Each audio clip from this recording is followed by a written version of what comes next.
Om Shanti. Good morning. साकार मुरली 20 जुलाई 2021। बाबा की मीठी मीठी मुरली है मीठे मीठे बच्चों के मीठे मंथन के लिए। मंथन शुरू करने से पहले पवित्रता के सागर, मुझे सृष्टि के आदि मध्य अंत का ज्ञान देने वाले परम शिक्षक परम सतगुरु शिव बाबा की वरदानी किरणों के नीचे बैठ जाते हैं और महसूस करें, मैं पवित्र आत्मा हूं, शक्तिशाली आत्मा हूं। मीठे बाबा ने कहा, मीठे बच्चे, इस सभा में बाहर मुखी बनकर नहीं बैठना है। ज्ञान सुनते हैं, मुरली सुनते हैं, अब सुन मुरली रहे, मन बुद्धि इधर उधर भटक रहा है, वो नहीं करना है। सेंटर पर गए हैं, धंधे के बारे में सोच रहे हैं, फालतू चीजें सोच रहे हैं, वो सब नहीं करना है। बाप की याद में रहना है। मित्र संबंधी अथवा धंधे आदि की याद करने से वायुमंडल में विघ्न पड़ता है। देखिए, जो कुछ हम सोचते हैं वैसे प्रकंपन हमसे बाहर निकलते हैं। और अगर मैं मुरली सुनते समय धंधे की बात सोचूं, ऑफिस के बारे में सोचूं, तो प्रकंपन निकलेंगे और वायुमंडल बहुत खराब होगा। इसलिए विशेष ध्यान रखना है, नहीं तो बोझा चढ़ेगा। आज का प्रश्न है, तुम बच्चों के रूहानी ड्रिल की विशेषता क्या है जिसे मनुष्य नहीं कर सकते, जो हम ड्रिल कर रहे हैं? बाबा कहते, तुम्हारी रूहानी ड्रिल बुद्धि की है। बुद्धि द्वारा करते हैं ना हम ड्रिल। उसकी विशेषता यही है, जो तुम आशिक बन अपने मासूक को याद करते हो। इसका ही इशारा गीता में भी आया। क्या इशारा है? मन मना भवन, अर्थात मन ही मन याद करो।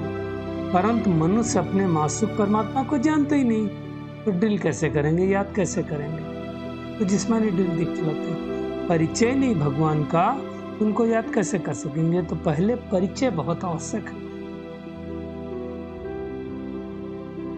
बाबा समझाते हैं कि तुम किसकी याद में बैठे हो, तो क्या कहेंगे? परमात्मा शिव बाबा की याद में।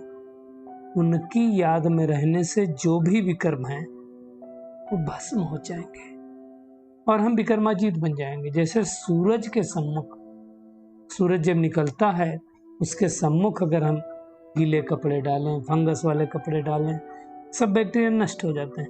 ऐसे मुझ आत्मा में विकारों रूपी जो फंगस लगी हुई ना, बाबा के सम्मुख बैठते हैं तो सब भस्म हो जाते हैं और हम विकर्माजीत बन जाते हैं। जितना जो याद की ड्रिल में रहेंगे ना, उतने पावरफुल बनेंगे। एक्चुअली याद परमात्मा की है, आत्मा की ड्रिल, शरीर की कोई ड्रिल नहीं है। और ये ड्रिल हम बच्चों के अलावा कोई जानता नहीं। क्यों? क्योंकि परमात्मा ने हम बच्चों को ही सिखाया। तो बच्चों को फरमान मिला। किसका फरमान मिला? बाबा का। क्या फरमान मिला? नाम कम याद करो। बस बाबा ही तो ये रूहानी ड्रिल सिखलाते हैं, और तो कोई सिखला नहीं सकता ना कि मुझे याद करो। बाबा कहते तुम्हारी है रूहानी याद। भक्ति मार्ग में रूहानी याद नहीं होती। हालांकि भक्ति में परमात्मा के ही मासूक होते हैं सब आत्माएं, परंतु आत्मिक स्थिति में रह करके तो याद नहीं करते हैं। अब बाबा बच्चों को सम्मुख कहते हैं, तुम आशिक मुझ मासूक को याद करो।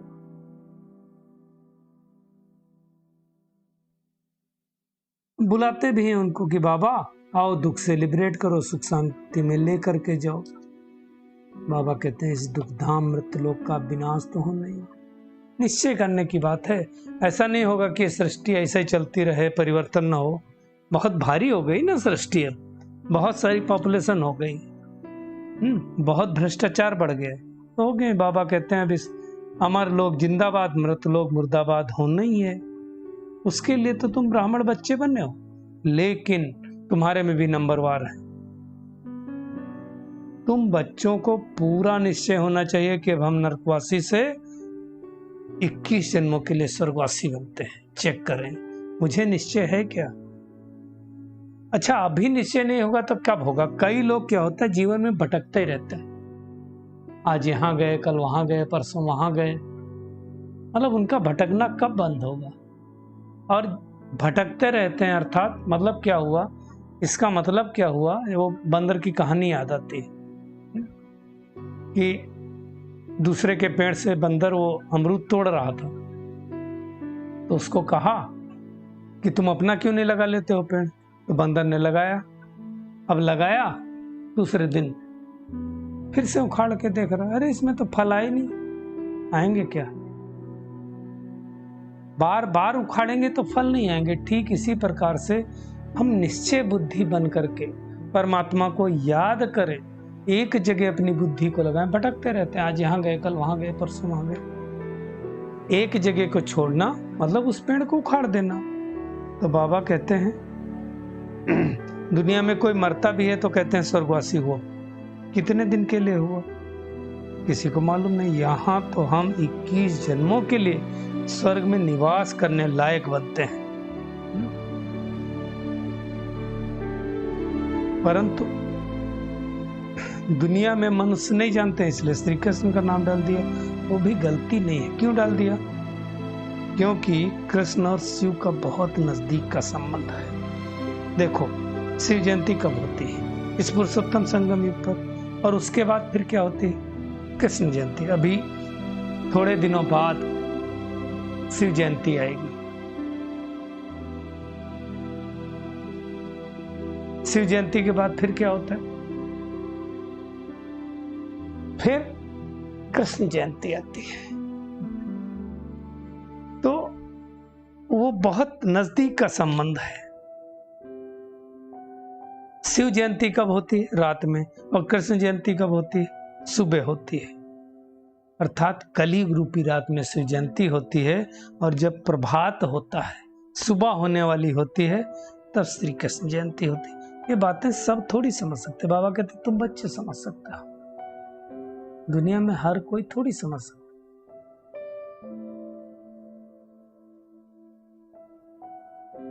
तो मुख्य बात है, बाबा कहते हैं अंतर्मुखी बनो, बाहर मुखी नहीं बनो। लोग तो क्या सोचते हैं, कलयुग अभी 40,000 वर्ष और चलेगा, बेहद का बाबा समझाते हैं कि 5,000 साल में तो ये हाल हुआ, 40,000 साल चले तो क्या होगा? पतित पावन ज्ञान का सागर एक ही बाबा है। पानी में स्नान करने से कोई पावन थोड़ी बनेगा, ज्ञान स्नान करने से पावन बनना है ना। बाबा कहते हैं स्थापना ब्रह्मा द्वारा ही करेंगे, विष्णु शंकर द्वारा नहीं करेंगे। और जब स्थापना का कार्य पूरा हो जाएगा तो बाबा विनाश करा देगा, और हम बच्चों को सत्युग की बादशाही दे देगा। बाबा कहते हैं हर आत्मा को सतो रजो तमो से पास होना पड़ता है। कोई आत्मा आज भी आए सृष्टि पर, तो भी उसको सतो प्रधान रजो तमो से जाना पड़ेगा। कृष्ण ने ही और उनके साथ जो 9 लाख आते हैं, पूरे 84 जन्म लेते हैं, और 5,000 वर्ष बाद ये चक्कर रिपीट होता रहता है। अब शिव जयंती मनाया, इसका मतलब शिव बाबा आके बैठा। फिर कृष्ण की आत्मा क्या होगी? थोड़े दिन बाद गर्भ में आई। जब से गर्भ में आई और अब तक 5,000 साल का ये चक्र होता है। ये सूक्ष्म बातें हैं जो हर कोई नहीं समझ सकता है। बाबा कहते हैं तुम अब कंसपुरी से कृष्णपुरी में जाते हो, तो कितना नशा होना चाहिए। परंतु माया बहुत दुस्तर है, अच्छे अच्छे महारथियों को भी हरा देती है। हार जाते हैं, ज्ञान लेते लेते ग्रहचारी बैठ जाती। फिर बाबा बहुत अच्छा वर्ड बोलते हैं, आश्चर्यवत हमारा बनंती कथंती ज्ञान सुनंती सुनावंती, फिर अहो मम माया भागंती हो जाते हैं। राहु का ग्रहण लग जाता है। बाबा कहते हैं तुम्हारे ऊपर तो अभी बृहस्पति की दशा बैठी। अगर बाबा को अच्छे से याद कर रहे हैं, ज्ञान बैठ गया, निश्चय बुद्धि हो गई, तो हमारे ऊपर बृहस्पति की दशा बैठी। फिर चलते चलते किसी के ऊपर राहु की दशा भी बैठ जाती है। तो बाबा बड़ा शब्द यूज करते हैं, महान कम वक्त इस दुनिया में देखना हो तो देखो। कम वक्त का मतलब दुनिया से नहीं लेना। वक्तावर क्या होता है? बहुत ऊंचा, पावरफुल, उसको वक्तावर कहा जाता है ना। बहुत अच्छा बोलने वाला, बहुत अच्छा सब कुछ करने वाला, कम वक्त मतलब कम बख्तावर, है ना। तो बाबा कहते हैं कि तुम अब बाप से सदा सुख का वर्षा ले रहे हो, मतलब पूरे 21 जन्मों का सुख का वर्षा मिलता है ना। बाबा कहते यही सब्जपुरी, पुखराजपुरी जो ब्राह्मणियां है ना, जो बहनें हैं ना, जो पंडा बन करके लेकर के आती ना, उनको ही ये सब बाबा नाम देते हैं। परंतु उनकी बहुत जिम्मेदारी है कि बाबा के पास लेकर के आती हैं वही आत्मा जाए जो संपूर्ण निर्विकारी हो। बाबा कहते हैं प्रवृत्त मार्ग में रहना है घर गृहस्थ में, लेकिन तुम्हारी अहम ऑब्जेक्ट क्या है? लक्ष्मी नारायण उनके जैसा बनने का पुरुषार्थ करना। बाबा कहते तुम आधा कल्प से हमको याद किए थे, अब मैं आया हूं और आकर के तुमको राजयोग सिखला रहा हूं। तो जो जो 84 जन्म भोगे हैं, जो उनके मानने वाले हैं, वो सब फटाफट आ जाएंगे। बाबा आकर के 3 धर्मों की स्थापना करता है। कौन से 3 धर्म? सबकी बुद्धि में आ गए होंगे, ब्राह्मण और देवता, क्षत्रिय। ये यूं कहें ब्राह्मण, सूर्यवंशी, चंद्रवंशी, ये 3 धर्म स्थापन करते हैं। फिर आधा कल्प तक कोई धर्म की स्थापना नहीं होगी। फिर द्वापर युग आएगा तो सबसे पहले इस्लाम धर्म की स्थापना होगी। आधा कल्प के लिए एक आदि सनातन देवी देवता धर्म की परमात्मा स्थापना कर देते हैं, और कोई में पावर नहीं है, कोई में शक्ति नहीं है।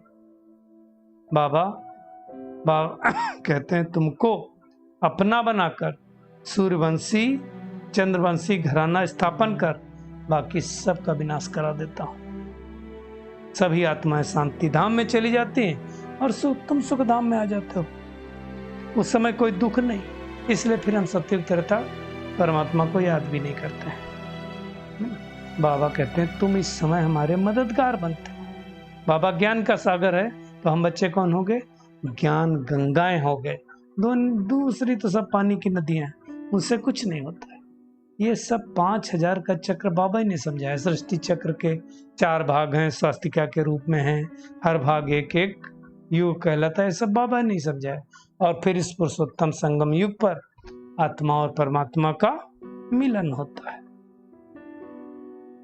ज्ञान सागर अपनी जगह पे है ना, ज्ञान नदियां जाकर के मिलती है। फिर बाबा कहते हैं थोड़े दिनों बाद यमुना के कंठे पर तुम्हारा राज्य आ जाएगा, कृष्णपुरी की स्थापना हो जाएगी। दिल्ली भी यमुना के किनारे ना, मथुरा भी यमुना के किनारे, तो वहीं जन्म श्री कृष्ण का होगा। बाबा कहते हैं हर एक की 5 विकारों के साथ बॉक्सिंग है, तो हमको विकारों पर जीत प्राप्त करनी है। निरंतर हम बाबा को याद करें, परंतु माया क्या है? याद करने नहीं देती। परमात्मा अपनी तरफ खींचते हैं, माया अपनी तरफ खींचती है ना। तो बाबा कहते हैं कि तुम इस बने बनाए अनादि अविनाशी ड्रामा को अच्छी तरह से समझो। याद रहे कि बनी बनाई बन रही, अब कुछ बननी नहीं। कल पहले जो हुआ था वही आज हो रहा है। किसी ने शरीर छोड़ा यही सोचने का कि ड्रामा में इनका इतना ही पार्ट था, अब रोने से कोई फायदा नहीं है। अब उसके बजाय हम उसको शुभ भावना, शुभकामना के प्रकंपन भेजें। इसका तो नाम ही दुख धाम है ना। सतयुग में तो सब मोह जीत राजा होते, किसका मोह करना है? हर आत्मा का अपना अपना पार्ट है। सबसे ज्यादा सुख भी भारत में, तो दुख भी भारत में होता है। बाबा कहते विदेशी लोग पुरानी चीजों का बड़े मान करते हैं, तो सबसे पुरानी चीज क्या है? शिव बाबा यहाँ आया था ना, तभी तो उनकी पूजा करते हैं ना। अब शिव बाबा आया, हम थोड़ी पूजा करते हैं, हम उनको याद करते हैं प्यार से। पूजा करने में और याद करने में फर्क है। पूजा करना मतलब दूसरे के बरटे रटाए वर्डों का रिवीजन करना, और याद करना मतलब अपनी भावना को अर्पण करना। तो आज सारा दिन क्या करेंगे? एक तो ड्रामा के ज्ञान को अपनी बुद्धि में रखेंगे कि बनी बनाई बन रही, अब कुछ बननी नहीं, किसी प्रकार की चिंता नहीं करनी है, और संपूर्ण मोह जीत बनना है ना। जब भी मुरली सुनने बैठना है, बाबा की याद में बैठना है, तो धंधा दौरी कोई मित्र संबंधी ना याद आए, नहीं तो माहौल खराब होगा। और मैं यही सोचना है कि हमारे ऊपर बृहस्पति की दशा बैठी है, उसको संभाल करना, नहीं तो राहु का कहीं ना कहीं ग्रहण न लग जाए, उससे सेफ्टी करनी है अपने आप की। आज का बाबा का खूबसूरत वरदान, सदा मनन द्वारा मगन अवस्था के सागर में समाने का अनुभव करने वाले अनुभवी मूर्त भव। बाबा कहते हैं अनुभव का बढ़ाने का आधार क्या है? मनन शक्ति। जितना जितना हम मनन करेंगे उतना हमारा अनुभव बढ़ेगा। इसलिए मुरली मंथन बार बार सुनना चाहिए, है ना, ताकि हमारी वो अवस्था बढ़ जाए। मगन अर्थात समाना वाला, सागर की गहराई में समा जाना, और समा जाएंगे तो मेहनत से छूट जाएंगे। सागर के बच्चे हैं कि जब तक गहराई में नहीं जाएंगे तब तक अनुभव नहीं होगा। उस गहराई में डूब जाओ। अब अनुभव के तालाब में नहीं नहाओ, सागर के तले में समा जाओ, तब कहेंगे अनुभवी मूर्त। स्लोगन है, ज्ञान स्वरूप आत्मा वो है जिसका हर संकल्प हर सेकंड समर्थ हो। एकदम शक्तिशाली स्थिति में बैठ जाए और महसूस करें, मैं परमात्मा की याद में की मगन की लगन में मगन रहने वाली अनुभवी मूर्त आत्मा हूँ। ड्रामा के पट्टे पर चलकर, परमात्मा के बताए गए रास्ते पर चलकर 21 जन्मों की बादशाही प्राप्त करने वाली आत्मा हूँ। मेरे ऊपर बृहस्पति की दशा बैठी है। मेरा हर संकल्प, हर बोल, हर कर्म समर्थ है, इसलिए मैं ज्ञानी तो आत्मा हूँ। शुक्रिया मीठे प्यारे बाप दादा, शुक्रिया आप सभी का इस मीठे मंथन के लिए। ओम शांति।